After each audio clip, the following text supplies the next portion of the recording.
အားလုံးပဲမင်္ဂလာပါအခုကျွန်တော်လက်ထဲမှာရောက်ရှိထားတဲ့ smart wallet လေးကတော့ GT8 bat ဆိုတဲ့ကျွန်တော်တို့အခုလိုမျိုးနှစ်ချက်ပါတဲ့ဒီ smart wallet လေးပေါ့နော်ဒီ smart wallet လေးကိုကျွန်တော်သူ့ရဲ့ application နဲ့ချိန်ပြီးတော့ဖုန်းပြောလို့ရအောင်ဘယ်လိုလုပ်ရမလဲဘယ်လိုချိတ်ဆက်သုံးရလဲဆိုတော့ကျွန်တော်ရှင်းပြပေးမှာဖြစ်ပါတယ်ပထမဦးဆုံးသူကဒီ user guide မှာလည်းပါပါတယ် application လေးကို download ရမှာပေါ့နော်အသုံးပြုနည်းလည်းဒီမှာလည်းရေးထားပါတယ်ဒီမှာ QR code လေးကိုကျွန်တော် scan ဖတ်လိုက်လို့ရတယ်ပေါ့နော်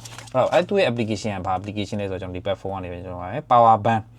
power POWERBN power bank ဆိုတဲ့ application ကိုကျွန်တော် download ရမယ်ပေါ့နော် Play Store ကနေတော့ download လိုက်ဒီနာမည်လေးပါနော်ပြီးရင်ဖွင့်လိုက်မယ်ဖွင့်လိုက်လို့ရှိရင်တော့ဒီလိုပုံစံပြလိုက်မယ်ဒီမှာလူပုံစံလေးဒီဘက်ဆိုနေလဲပြီးရင်တော့ဗာပြောလဲဆိုတော့ဒီထဲမှာ log in ဆိုတာရှိတယ်တွားလိုက်ရင်ကျွန်တော်တို့တစ်ခါတန်းဝင်လို့မရသေးဘူးဘာလို့ဆိုကျွန်တော်တို့မှာ account မရှိသေးတဲ့ကြောင့်ဘာလို့ရမလဲဆိုတော့ကျွန်တော်တို့က sign app ဆိုတာလေးကိုနှိပ်ရမယ် sign app ဆိုတာနှိပ်လိုက်ပြီးရင်ကျွန်တော်ဒီမှာကိုယ့်ရဲ့ Gmail လေးထည့်မယ်ပြီးရင်ကိုယ့်ရဲ့ password ပေါ့နော် password ကအနည်းဆုံး8လုံးABCD နဲ့1 2 3အဲ့လိုတစ်ခုပေးလိုက်ပေါ့ဗျာကျွန်တော်ကတော့ဒီဘက်က keyboard ကအပေါ်ဆုံးတန်းနဲ့1 2 3နဲ့ပေးတာလည်းများတယ်ကို mail လေးနဲ့ပေါ့နော်ပြီးရင်တော့ဒီမှာအမှန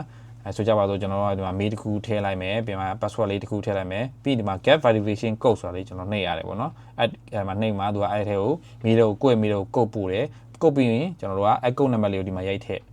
နော်ရိုက်ထည့်ပြီးဒီမှာအမှန်ချင်းရှင်းပြီးတော့အောက်မှာ sign up now ဆိုနှိပ်လိုက်ရတယ်ဟိုကျွန်တော်ပြပြမယ်ဗျာပြောရကြတယ်မှာဆိုတော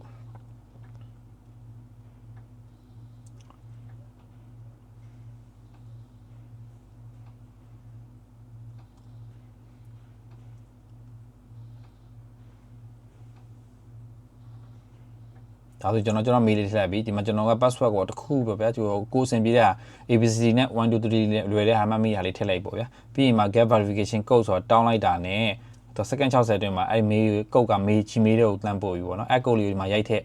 ကဏ္ဍလေးပေါ့နော်ရိုက်ထည့်ပြီးဒီမှာအမှန်ကြီးရှစ်ပြီးတော့မှအဲ့ကဏ္ဍလေးကိုကျွန်တော်တို့ကဒီမှာရိုက်လိုက်ပြီးဆိုတာနဲ့ဒီမှာ sign up now ဆိုတော့ပေါ့ပြီဒါကိုနှိပ်လိုက်ရင် register အောင်သွားမှာ register အောင်သွားရင်ဘယ်လိုမျိုးအဆင့်ပြရလဲဆိုတော့ဒီမှာကျွန်တော်ကဒီဘက်မှာဆိုရင် register အောင်သွားပြီပေါ့နော်ဒီမှာအောင်သွားပြီဆိုရင်ဒီလိုမျိုးဆင်းရောက်သွားပြီပေါ့နော်ဒီမှာကိုယ် account နဲ့ချိန်နေပြီပေါ့နော်ချိန်ဆိုတဲ့အောက်မှာနိုင်လေးရှိရဲ device ဆိုတဲ့သူကပြီးရင်ကျွန်တော်ဘာလို့ရမှာ binding device ဆိုပြီးရှာပေးအဲ့မှာနိုင်ရဲ့ model number လေးဒီရဲ့နိုင် model number လေးပေါ်လာမှာပေါ့နော်တကယ်လို့မပေါ်လာဘူးဆိုရင်လည်းကျွန်တော်ဘာလို့ရမလဲဆိုတော့ဒီအောက်က location လေးဖွင့်မယ် bluetooth ကိုဖွင့်ရမယ်နော်ပြီးဒီမှာအခုဆိုပေါ်လာပြီဆိုကျွန်တော်တို့ကဒါကို connect ဆိုတာလေးနှိပ်လိုက်မယ်နော် connect ဆိုတာနဲ့လို့ရှိရင်အခုဒီမှာဒီဘက်တောင်ကြည့်လိုက်ဒီမှာဆိုရင်ချိန်သွားပြီဒီဘက်တောင်လေးမှာနိုင်မှာကြည့်လိုက်ရင်ချိန်သွားပြီဒီမှာဆိုချိန်သွားပြီ step pairing လုပ်မှာလားဆိုလုပ်မယ်ဆိုပြီးတော့ချိန်လိုက်ဒီမှာဆိုနိုင်မှာလဲအခုလိုမျိုးလေး earphone connected to mobile phone နဲ့ဒါဆိုချိန်သွားပြီ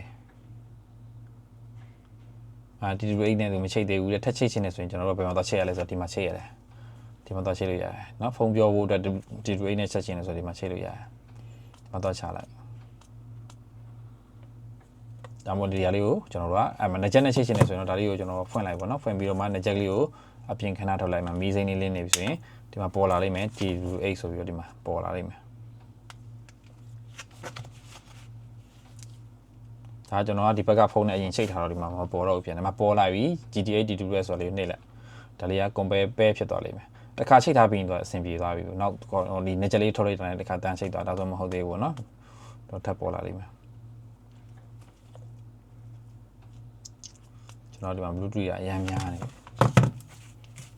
ဒီဘက်က Bluetooth ကျွန်တော်ပိတ်လိုက်မယ်เนาะဒီဘက်ကပိတ်လိုက်မယ်ကိုယ့်ဘက်ဖုန်းကပိတ်လိုက်ပြီဒီမှာပေါ်လာပြီကျွန်တော်ထပ်နှိပ်လိုက်မယ်ဒီမှာရပြီဒီလိုမျိုးပေါ်လာမှ pair ဆိုတာနှိပ်လိုက်ဟိုပုံမှာ connect ပြနေပြီဆိုရင်ဒါဆိုရင်ကျွန်တော်ကြည့်လိုက်ရင်မလေးဖုန်းကောတွေပါအကုန်ပြောလို့ရပါတယ်အော်ဒီနေချက်နဲ့ချိန်သွားပြီဆိုရင်ကျွန်တော်တို့ကရပြီနားမှာတက်ပြီးတော့ဖုန်းပြောမယ်ဆိုလည်းပြောလို့ရပြီပေါ့နော်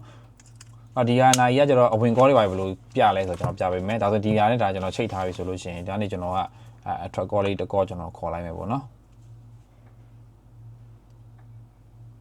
ဒါလို့ဆိုကျွန်တော်ဒီမှာထွက်ကောလေးတစ်ကောကျွန်တော်ခေါ်လိုက်မယ်ဒီမှာဆိုရင်my business ဆိုပြီးဖုန်းလေးနဲ့ကျွန်တော်ဝင်နေတာပေါ့နော်ဒီဖုန်း contact ထဲမှာမှတ်ထားတဲ့အတန်းလေးကိုကျွန်တော်မြင်နေတာဒီမှာလည်းဒီကနေကျွန်တော်မကင်ဘူးဒီကနေကျွန်တော်ကင်လိုက်မယ်ဆိုလည်းရတယ်အခုဆိုမကင်သေးဘူးကျွန်တော်တို့ကဘာလို့ဆိုတော့ဒီဖုန်းကနေကျွန်တော်ကင်လိုက်ပြီဆိုရင်ဒီဖုန်းကပြောလို့ရမှာလေအဲ့တော့ကျွန်တော် bluetooth နဲ့ရင်ချိန်မယ်ဒီချက်လေးဒီမှာချိန်မယ်ဆိုရင်ဒီမှာဒါနှိပ်လိုက်တာနဲ့ကျွန်တော်တို့ကပြီးရင်ဒီမှာဒါလေးကတစ်ချက်နှိပ်လိုက်တာနဲ့ဖုန်းက auto ကန်သွားလိမ့်မယ်ဒါဆိုရင်ကင်သွားပြီဆိုရင်ကျွန်တော်ဒီကနေကျွန်တော်တို့ပြောလို့ရသွားပြီပေါ့နော်အဲ့လိုမျိုးရတယ်ဒါမှမဟုတ်နှစ်ချက်နှိပ်လိုက်ရင်တော့ပြန်ကျသွားတာပေါ့နော်ဒါလေးကအဲ့လိုမျိုးကင်ရတာအဲ့တော့နှစ်ချက်ကလေးကိုကျွန်တော်တို့အပြင်မှာထုတ်ထားတယ်ဆိုရင်တော့တခါတည်းကျွန်တော်တို့အတန်းပြောဖုန်းပြောလို့ရပါဘောဒါဆိုဘယ်ကဖုန်းပြောရတယ်ဆိုတာ note တွေလည်းကျွန်တော်တက်တယ်အဲ့တော့ဒီနှစ်ချက်ကိုကျွန်တော်ကပြန်ထည့်ပြီးတော့ ဒီဖုန်းဝင်လာရင်ဒီကနေလည်းကင်လို့ရတယ်နော်ဒီကနေကင်လည်းပြောလို့ရတယ်ထပ်ပြီးကျွန်တော်ခေါ်ပြပေးမယ်နော်အခုဒါဆိုဖုန်းတစ်ကောဝင်လာလိမ့်မယ်ဒီဖုန်းနဲ့ဒါကျွန်တော် Bluetooth ချိတ်ထားပြီးသားပေါ့နော်ဒါဆိုဝင်လာပြီနော်ဒီမှာဆိုရင်ဖုန်းတွေဝင်လာပြီဆိုရင်ကျွန်တော်ဒီကနေလည်းကင်လိုက်မယ်ပေါ့နော်ဒီမှာကင်လိုက်ရင်ဒါဆိုဖုန်းဒီမှာကင်သွားပြီဒါဆိုကျွန်တော်ဒီဖုန်းကပြောနေလားမဟုတ်ဖုန်းကမပြောချင်ဘူးချက်ဒီနိုင်ရဲ့နေ speaker နိုင်မှာ speaker မပါဘူးလေအဲ့တော့ဘာပြောင်းလို့ဆိုပါလားဒီနိုင်ရဲ့ speaker ကဒါလေးပဲဒါလေးနှုတ်လိုက်တာ ਨੇ အခုချိတ်သွားပြီဆိုတော့ ਨੇ ကျွန်တော်တို့ကဒီဘက်ကနေကျွန်တော်ပြောတာလေးကဒီနေချက်ကနေပြီးတော့ကြားရမှာပေါ့နော်အခုဆိုရင်ဒါကျွန်တော်ပြောနေတာကိုနေချက်ကနေပြီးတော့အတန်ထွက်နေတာပေါ့နော်အဲ့လိုမျိုးပါဒါဆိုရင်ကျွန်တော်အတန်လေးချက်လိုက်ထက်ချက်လိုက်ပြီဆိုရင်